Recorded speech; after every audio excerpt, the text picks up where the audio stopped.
এবার review action taken report চাইল জাতীয় মহিলা কমিশন। 5 দিনের মধ্যে উপযুক্ত তথ্য সহ রিভিউ অ্যাকশন টেকেন রিপোর্ট চেয়েছে জাতীয় মহিলা কমিশন।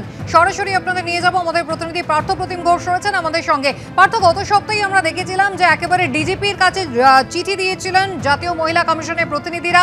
3 দিনের একটা সময়সীমা তারা ধার্য করে দেন অ্যাকশন টেকেন রিপোর্ট। সেই নির্ধারিত সময়ের আগেই বীরভূমের পুলিশ সুপার তিনি দিয়েছিলেন, যাতে অসন্তোষ প্রকাশ করে জাতীয় মহিলা কমিশন।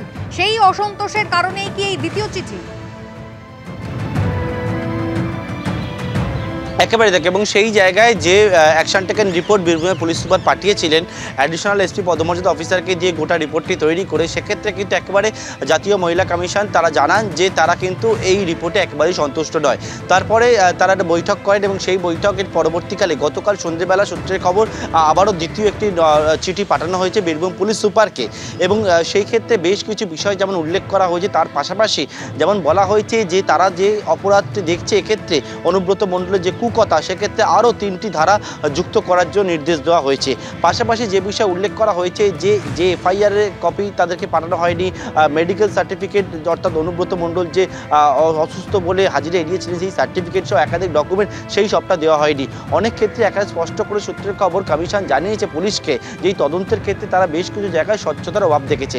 পাশাপাশি তারা মনে করে নিয়েছে যে বিষয়টা যে এই ক্ষেত্রে যে অপরাধ হয়েছে সেই অপরাধের গুরুত্ব অনুযায়ী যদি কোনো সাধারণ নাগরিক এই ধরনের অপরাধ করতো তাহলে তার জায়গা হতো আইন অনুযায়ী একেবারে জেলের মধ্যে। কিন্তু এক্ষেত্রে দেখতে পাওয়া যাচ্ছে যে অভিযুক্ত সে একেবারে তাকে খোলা ছাড় দেওয়া হয়েছে, বাইরে ঘুরে বেড়াচ্ছে এবং সাধারণ মানুষ এবং প্রভাবশালীর ক্ষেত্রে আইন দুরকম হতে পারে না, সেইটাও কিন্তু একেবারে উল্লেখ করে চিঠিতে, তেমনটা আমরা জানতে পেরেছি। পাশাপাশি আরও অত্যন্ত গুরুত্বপূর্ণ বেশ কিছু বিষয় উল্লেখ করা হয়েছে, যেমন বলা হচ্ছে যে কোনো ইউনিফর্ম পরা বাহিনীর কেউ তিনি যদি তার পরিবারকে রক্ষা করতে না পারে, এই রকম যারা একেবারে যারা শুধুমাত্র রাজনৈতিক ছত্রছায়ায় থাকা রাস্তার ক্রিমিনালদের কাছ থেকে, তাহলে সমাজের কাছে কিন্তু বিপজ্জনক একটা বার্তা যায়, সেই বিষয়টাও উল্লেখ করা হয়েছে, কমিশনের তরফে উল্লেখ করা হয়েছে বলেও জানতে পেরেছি।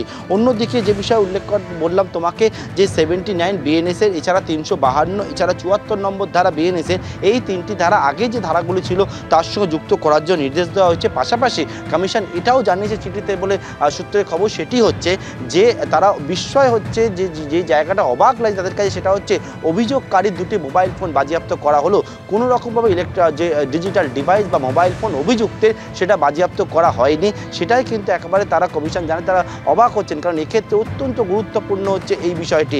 অনুব্রত মণ্ডলকে গ্রেপ্তারির বিষয়েও কিন্তু জানতে চাওয়া হয়েছে বলে জানা যাচ্ছে সূত্র মারফত, এবং এই সমস্ত বিষয় উল্লেখ করে আগামী 5 দিনের মধ্যে যে রিভাইজ অ্যাকশন টেকেন রিপোর্ট সমস্ত ডকুমেন্ট সহ চেয়ে পাঠানো হয়েছে এবং কমিশনের তরফ থেকে গতকাল সন্ধ্যেবেলা বীরভূমে পুলিশ সুপারের কাছে সেই চিঠি পাঠানো হয়েছে বলে জানা গিয়েছে। কুসুমিতা। পার্থ, ধন্যবাদ।